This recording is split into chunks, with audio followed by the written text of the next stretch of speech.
Good day, everyone. There is a certain lady in my area. I avoid her like the plague because she's got nothing good to say about anyone at any given time. She's always gossiping or pulling people down. And I have no time or place in my life for such people. The other day, I was on my morning walk, and this lady was coming to me from the opposite direction. And she smiled, and as a courtesy, I smiled too. And after a while, I realized that she had stopped in step with me, and she was looking at me rather strangely. And then she tapped me on the shoulder and she said, "What's wrong with you? Why don't you say hi to me?"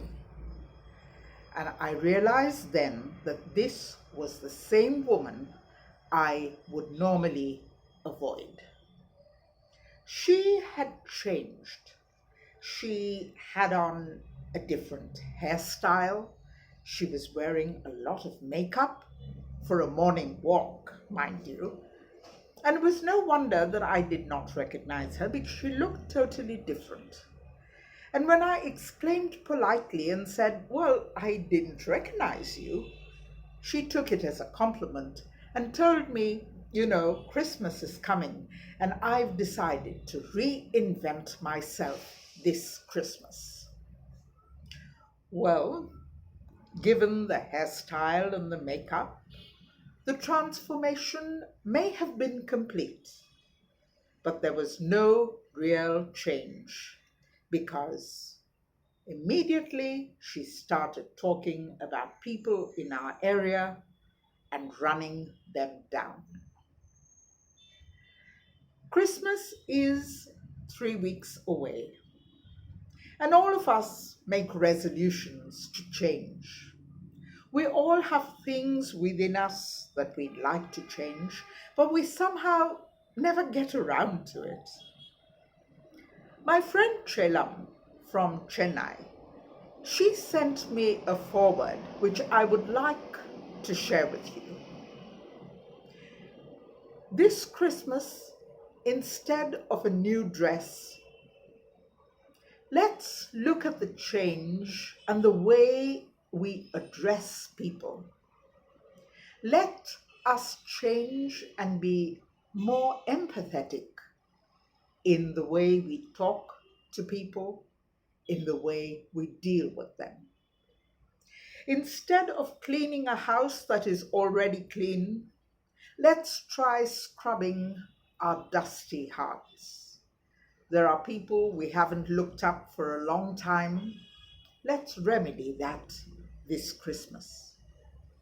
Instead of lighting up the Christmas tree, let us light up our pathways to eradicate ignorance and move towards an awareness of people and circumstances around us. Instead of stuffing ourselves with sweets, let's try and give up the bitterness that we may hold in our hearts. And instead of blaring loud music and blaring those horns at midnight, let us first learn to burst our egotistical pride. We all want to change, but it is always tomorrow. I'll do it tomorrow. Well, let this Christmas be a time when we reinvent ourselves. Let this Christmas be the tomorrow that somehow never comes. I love that quotation by Amanda Ray when she says, "Everything you need is within you: the strength, the courage, and the confidence to change your life. You just need to look within and find it." I pray each one of us finds this power within us so that we can live be the change we need.